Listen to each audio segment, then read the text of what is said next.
Welcome to the Epic Podcast, your elopement photographer inspiration compass. I'm your host, Sheryl Anne, elopement photographer, former Navy officer, and proud mama. This is where adventure and destination elopement photographers come to get inspired, connect, and keep learning. If you're ready to reach new heights and find your true north, you're in the right place. Stay epic.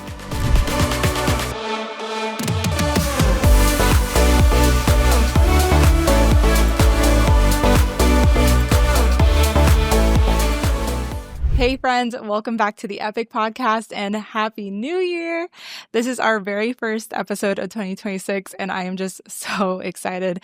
I hope everyone has been having a wonderful, restful holiday season and that you were able to slow down, spend time with people you love, take a breath, before the new year, and that you really took the time to celebrate everything you accomplished in the past year. If you're new here, welcome. Just a quick recap. EPIC stands for Elopement Photographer Inspiration Compass. I created this space just for photographers to help them find our true north, help us stay inspired as photographers, just supporting one another, and ultimately just showing up better for our couples and ourselves. Today's episode is a very chill one. I wanted it to be more of a reflection, and I wanted to sit down and talk honestly about 8 lessons I learned in 2025. And my hope is that this resonates with anyone thinking about going full-time or navigating motherhood while running a business or just moving through a big life transition. And if none of this applies to you at all, I still hope this episode is enjoyable and entertaining. I also wanted to be upfront that these are just my experiences. What works for me or didn't work for me might not be the same for everyone. So please take everything with a grain of salt. Okay. Before we dive in, let's do our win of the week. Our win of the week goes out to J and M of Wild Hair Films. You guys, they are seriously one of the best videographers in our elopement industry. I am being dead serious. If you don't know who they are, I'm going to need you to pause this episode, go on social media and follow at Wild Hair Films. They just created one of the best elopement films I've ever seen. I literally got chills. The video they had sent me a couple of days ago looks like it could have been in Nat Geo. It was incredible. I'm just so glad to call these two my friends and to be able to work with them. So yeah, go follow Wild Hair Films and congrats J&M on your win of just being you. Okay, for my life update, I wanted to share something really special. If you didn't see it yet, I recently photographed an elopement in Patagonia, Chile, and what made it extra meaningful is that it was actually for my big sister and now brother-in-law. This is a secret I had to keep for a very long time. They've been planning this trip for a while and they knew they wanted to get married around that time frame, but my sister was on deployment for a long time the past couple months. And my sister had just returned from deployment. My brother-in-law proposed a couple of days later. Then they decided to make it official with an elopement in Patagonia. And when I asked if they wanted engagement photos beforehand, they said no. They wanted their elopement photos to essentially be a hard launch announcing their engagement and their marriage all at once. So that's why I had to keep everything so quiet. It was incredibly special to be part of both the planning and the day itself. As you can imagine, this was my big sister, the person I looked up to most when I was a little girl growing up, and one of my biggest role models, So not many elopement photographers get to say that they photographed a siblings adventure elopement, and it truly meant the world to me. Just a quick recap of their elopement. Their day was adventurous, emotional, and honestly wild. The weather started out really intense and moody and then ended with the most beautiful clearing and light. They shared a first look on this dock along the Rio Serrano with the iconic Patagonia mountains in the distance. Then they exchanged private vows on this beach with the Los Cuernos behind them. It was so beautiful, but it was also super windy and had just like these random bursts of downpour rain, but they embraced it so beautifully and gracefully. Seriously, they were one of the best elopement couples I've ever had. We wrapped up with adventure portraits throughout the park, champagne pop, and a first dance back on the dock to close out their day. And what I loved most about their day is that they didn't realize that their elopement day could look like this, and they were just super, super grateful. So I'm just super honored that I captured their elopement. Congratulations again to my sister and brother-in-law. That is it for life updates. Let's dive into this week's episode. All right, guys, 2025 was such a huge year for me. It was my first full year running my business full time after starting it back in the Navy in 2022. It was also my first full year as a mom and my first year fully stepping into civilian life as a veteran. So a lot happened all at once. There were a lot of things I was proud of accomplishing. I worked through baby blues while taking care of a newborn and running a business. I went through the phases of newborn mom to baby mom to toddler mom.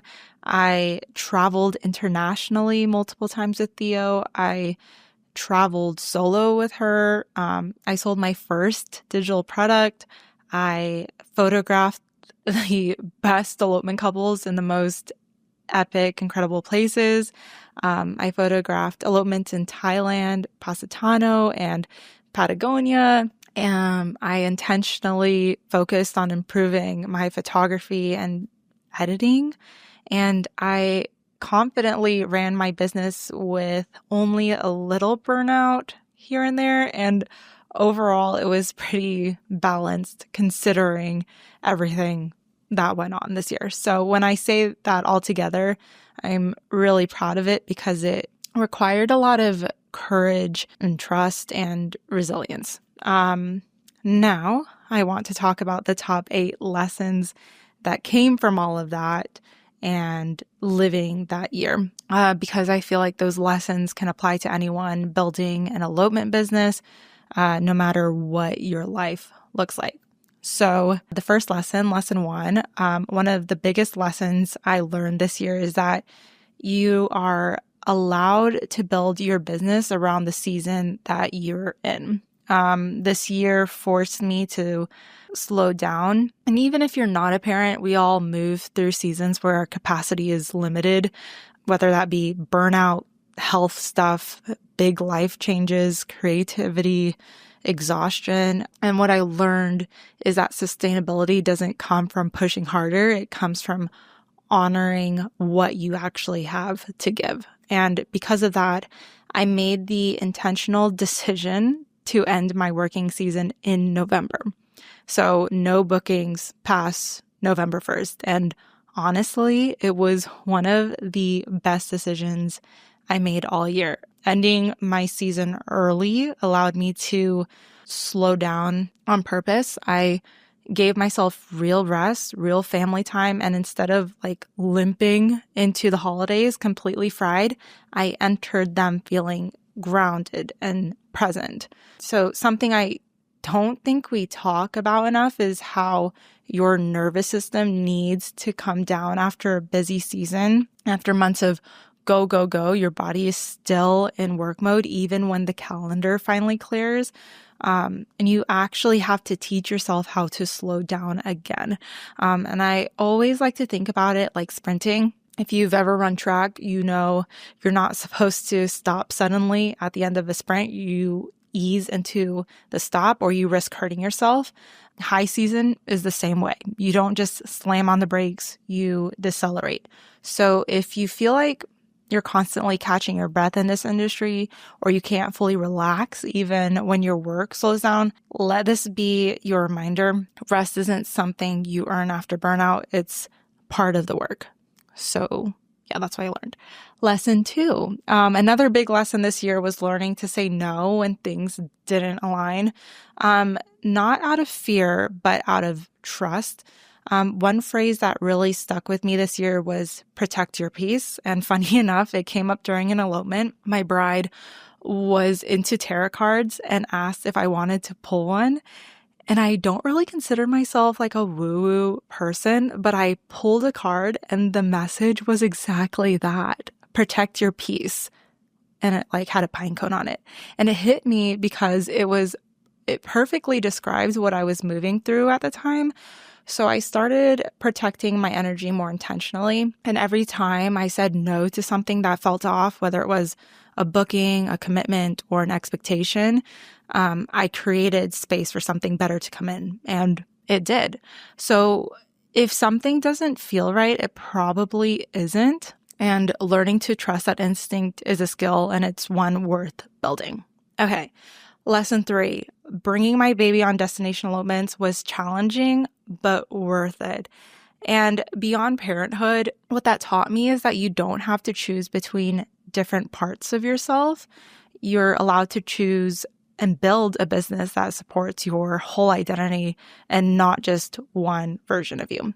Okay, lesson 4, stacking my elopements, but doing it intentionally and not excessively. Stacking elopements was a game changer for me. It reduced travel burnout, made logistics so much easier, and gave me so much more control over my calendar. Instead of traveling to the same destination over and over again, I could go once and photograph multiple elopements in that same place. And that alone saved me time, saved me money, and it meant I didn't have to be away from home as often. But I also learned that there's a limit to that. Overstacking is just a fast way to burnout. And more importantly, it can take away from your ability to fully show up for your couples. And that part mattered to me a lot. So for me, stacking works best with like very clear boundaries. I wouldn't personally recommend more than 4 elopements in a row. That still allow me to like stay present, creative, and emotionally available without running myself into the ground. And just a reminder, if you try this, the goal isn't to do more, it's to do what's sustainable. So you can keep loving this work, showing up well for the people who trust you with their big day. Okay, lesson 5, outsourcing. Another lesson that made a huge difference for me this year was outsourcing the things that just drained me. I genuinely do not think I could have survived this year or run my business efficiently without it. Time as a mother has just become one of my most valuable resources. And I'm completely okay outsourcing in order to buy back some of that time. Buying back time meant less mental load. It meant being more present at home, and it meant building a business that actually feels sustainable long-term instead of something I'm constantly trying to keep up with. And I just want you guys to know outsourcing doesn't mean you're failing or giving something up. For me, it meant protecting my peace and energy and focusing on the parts of my work that only I can do. So if you're in a place where certain tasks consistently drain your energy, editing, blogging, Pinterest, social media, admin, cleaning the house, whatever it is for you, it's worth paying attention to that and outsourcing. Okay. Lesson 6 that I learned, one of the most unexpected lessons this year was how isolating working from home can be. Whether you're brand new or years into this career, this job can be lonely in ways you don't expect. So much of our work happens behind a screen alone. And I learned how important it is to intentionally seek out community, to reach out to other elopement photographers, to send the voice note, to grab lunch or coffee with a photographer, to check in on Zoom calls with your photographer friends. You really don't have to do this alone, is what I learned. And since you're listening to me right now on this podcast, just remember you are part of the Epic community and you're welcome to DM me anytime. Okay, lesson 7.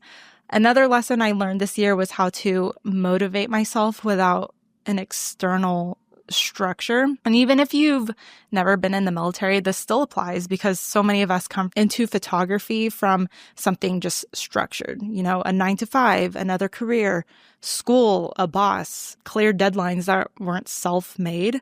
When you work for yourself, you suddenly become the one responsible for creating that structure.